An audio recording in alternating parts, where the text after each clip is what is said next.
No Cicateca dessa semana, a gente vai falar, depois de ter falado sobre design moderno, nós vamos falar sobre design pós-moderno no mundo.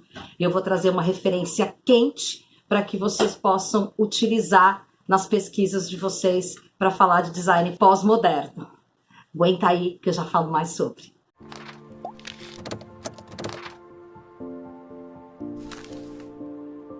Nós temos falado nos últimos Cicateca bastante sobre o design moderno no Brasil. E agora a gente vai falar um pouco de design pós-moderno. E para isso eu trago uma referência muito interessante para vocês, que é esse livro, O Abaixo as Regras do Design Gráfico na Pós-Modernidade, que é do Rick Poynor. Esse livro ele é feito pelo Rick Poynor, mas a revisão técnica é do Jorge Luiz Padilha Filho, que é professor de artes plásticas da Universidade de São Paulo. É interessante entender sobre as regras, ou abaixo, como o próprio título diz, as regras do design gráfico e pós-modernismo, justamente por algo que os alunos sempre me perguntam: o porquê pesquisar sobre o design, sobre o que já aconteceu. É uma pergunta meio que estranha dentro da ideia que nós trabalhamos sempre com referências, e quanto mais referências os designers têm, mais ele se coloca numa condição de ser ainda mais pesquisador. A gente costuma falar que não vamos inventar ou reinventar a roda. Então, muito do que a gente tem disponível hoje no Google para pesquisa, mesmo que seja no Google acadêmico, nós percebemos que tem muita coisa que não está na web para que nós pesquisemos. Na semana passada, eu dei uma palestra, ou fizemos, uma live, eu e a Ângela Mendes, professora do Sistema ETEC de São Paulo. Nós duas trabalhamos na ETEC Maria Augusta Saraiva, no curso de comunicação visual, e falamos sobre 3 designers brasileiros que são muito importantes para ser estudados através das gerações. A gente falou de Victor Burton, uma paixão antiga minha de universidade, está vivo, bonito aí, com live no YouTube, em entrevistas. E nós temos um que já se foi, que é o João Batista da Costa Aguiar, que é o designer que fez o logotipo da Companhia das Letras, entre tantos projetos gráficos e de capas de livros que jamais serão esquecidos. Tenho vários títulos do João Batista em casa e é um prazer ter o trabalho dele. Outro livro que foi interessante para mim na época da foi o do Victor Burton, feito, biografado pela Isabela Perrotta, e ele tem mais de 3.000 projetos feitos entre capas e miolos de livro. Então é um dos designers que traz mais conceito para o nosso cotidiano. Eu acompanhei o trabalho dele desde menina, sem saber sobre o trabalho dele, na editora Nova Fronteira. O primeiro contato que eu tive com ele foi um livro, uma coleção, mas as capas que ele fez para o escritor tcheco Milan Kundera. Então, o primeiro livro que eu tive em mãos, feito por capa do Burton, feito pelo Burton, foi A Brincadeira, do Milan Kundera. E aí, outros demais livros, os conhecidos, que é Insustentável Leveza do Ser, Risíveis Amores, que também é capa dele. Então, essas paixões que acompanham a gente pelo caminho e que não tem isso de forma gratuita, mostrando tanto na web. Tivemos o trabalho que foi comentado pela professora Ângela Mendes, parceiraça de trabalho minha, hoje coordenadora do curso de comunicação visual na ETEC Maria Augusta. Nós falamos de Moema Cavalcante, que é uma designer que hoje se encontra hospitalizada, espero que ela já esteja saindo. Moema, sentimos saudade do seu trabalho aqui, e uma designer que tem maior história, uma designer que vem da pedagogia e se apaixona pelas capas de livro e tem trabalhos assim arrebatadores em termos de capa de livro. E isso, quando a gente comentou durante a palestra, nós falamos que esse material, por exemplo, da Moema, não é um material que tem gratuito para que você dê um Google e descubra sobre o trabalho dela. É importante que você acompanhe as referências bibliográficas e tenha isso. Num país que é tão difícil falar sobre livros e ter livros à sua disposição diante dos valores, mas aquele que é designer acaba sabendo caminhos para correr atrás desses materiais, para se atualizar. E o Cicateca faz parte desse universo com a Atom Studios, trazendo esses conteúdos para que você veja de forma mais tranquila, por esse canal, essas dicas que a gente pode trazer para preencher um pouco dessas lacunas que nos deixa em aberto com essas condições que a gente tem relacionadas com a tecnologia. O livro Abaixo as Regras do Design Gráfico e Pós-Modernismo, além de um projeto gráfico maravilhoso, ele é dividido entre origens, desconstrução, apropriação, tecno, autoria e oposição. E a gente está falando de um período do design onde ele sai das questões modernistas, ou seja, a gente falou de design sueco, nós falamos do design sueco-suíço, então a gente tem aí tipógrafos como Jean Tichod, a gente tem todas aquelas regras de composição gráfica muito corretas, vindas inclusive dos conceitos geométricos da Bauhaus, então aquela limpeza, a preocupação com a tipografia, e a gente tem os movimentos da virada para os anos 80, que é vindo da Suécia, que é o modelo do Anthony Sotsas, trazendo essa ruptura entre aquilo que é totalmente certinho, né? Aqueles grids perfeitos do design,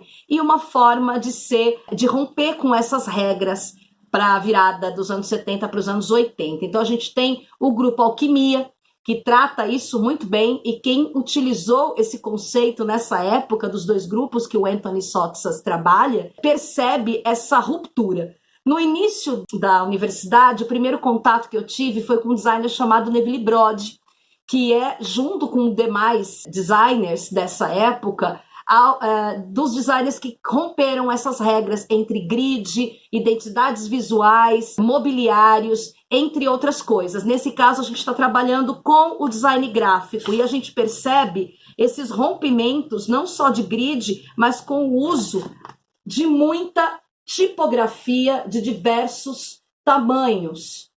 A gente vai vendo a entrada da tecnologia e o discurso que os artistas têm e designers apropriando-se dessa nova ideia da entrada do computador e de mesclar sem se preocupar, ou muito menos se preocupar e abusar disso, desse ruído visual.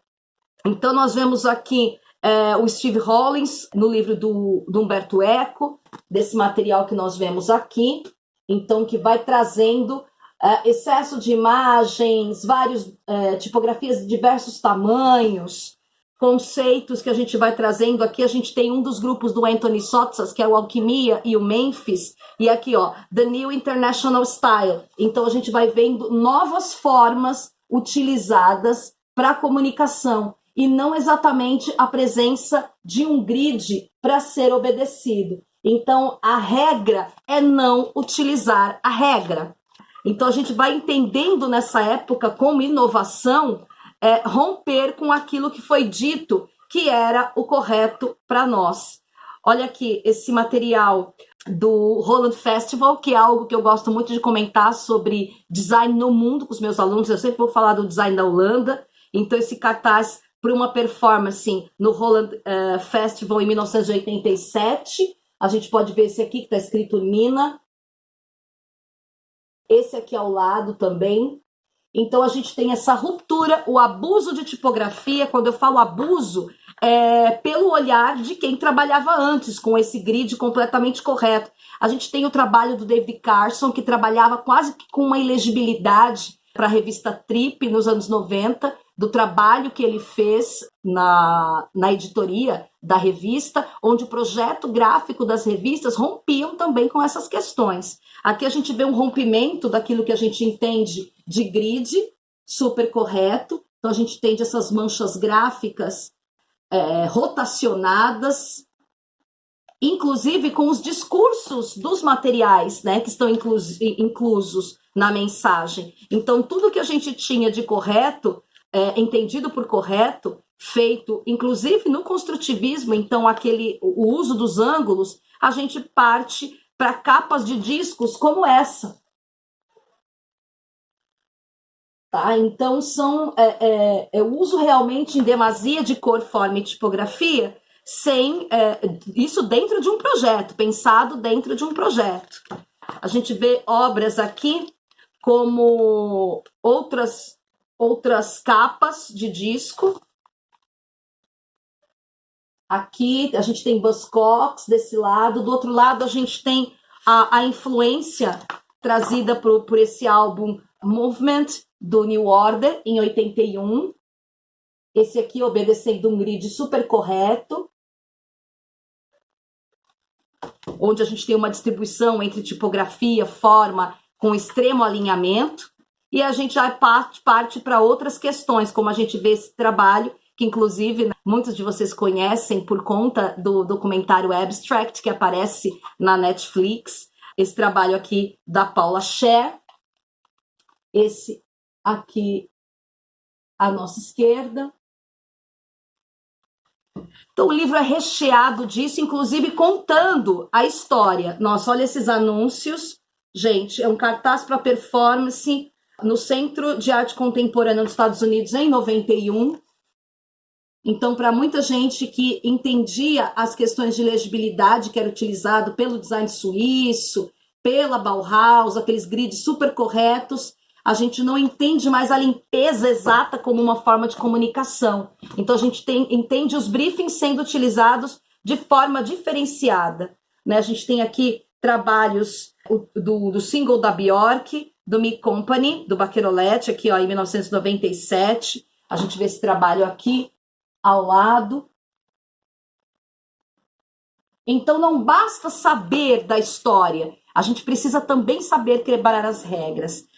Existem dois conceitos que a gente brinca muito falando em sala de aula para os alunos. A gente tem os designers com raciocínio absolutamente bauhausiano, de ter tudo no lugar, do menos é mais, e muitas vezes a busca por uma tipografia absolutamente limpa, com medo de errar, que é utilizar, por exemplo, a Helvética. No documentário a gente pode perceber, no documentário Helvética, que está aqui free para vocês verem no YouTube, onde existem as críticas, tanto a favor quanto contra o uso da Helvética. Por quê?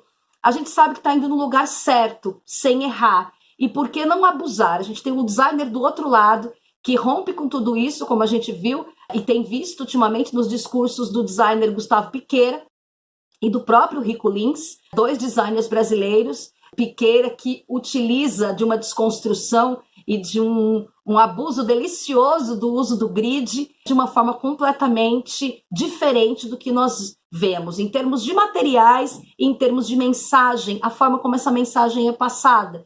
São novos tempos de nova comunicação, o design cambiante, aquele que sempre está em mutação junto com a comunicação, e o design tem que acompanhar tudo isso. Então, entender a mídia livro, né, no caso do Gustavo Piqueira, que utiliza isso de uma forma bem disruptiva, é bem diferente do que a gente está acostumado a enxergar ou entender no momento que passa a raciocinar a diagramação de uma revista ou de um livro, e o quanto você pode fazer isso diferente. Então, a gente tem aqueles que vão para o caminho do lugar comum para comunicar, até porque a gente tem um público que muitas vezes deseja ver essa linearidade das coisas, ou esse linear que está dentro de um olhar que deseja o não linear, o significa aquelas pessoas que têm um olhar mais aguçado e que é interessante comunicar de uma forma não lugar comum para elas. A gente costuma dizer que o designer adora andar à margem e procurar caminhos diferentes, e essa é uma das nossas especialidades. Mas para entender tudo isso,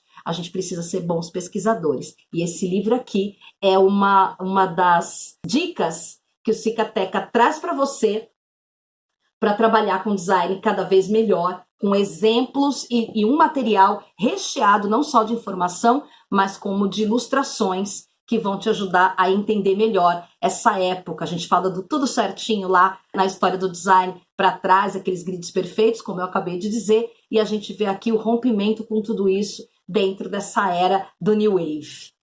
Eu sempre comento, desde o primeiro Cicateca, que nós estamos querendo falar a respeito de exposições, e a gente teve uma abertura social que trouxe algumas exposições em aberto, mas diante dos casos que têm aumentado de Covid, eu resolvi dar um passo atrás e não incentivar as pessoas a saírem de casa para ir a essas exposições. Infelizmente, as exposições eu vou deixar um pouquinho do lado, tem várias que são interessantes, mas eu acho um papel difícil para quem vai indicar, no caso de designer e gerenciadora de conteúdo, colocar esse material à disposição, incentivando que você saia de casa. A Atom Studios tem esse compromisso com a responsabilidade social. Continue seguindo o Cicateca no Telegram, que a qualquer momento aparece com notícias interessantes a respeito de design, comunicação, arte e arquitetura.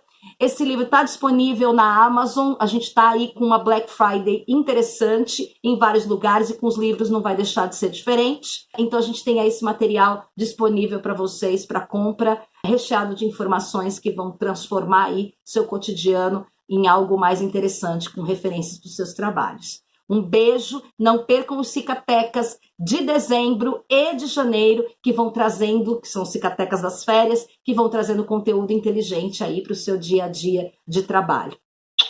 Um beijo e até lá!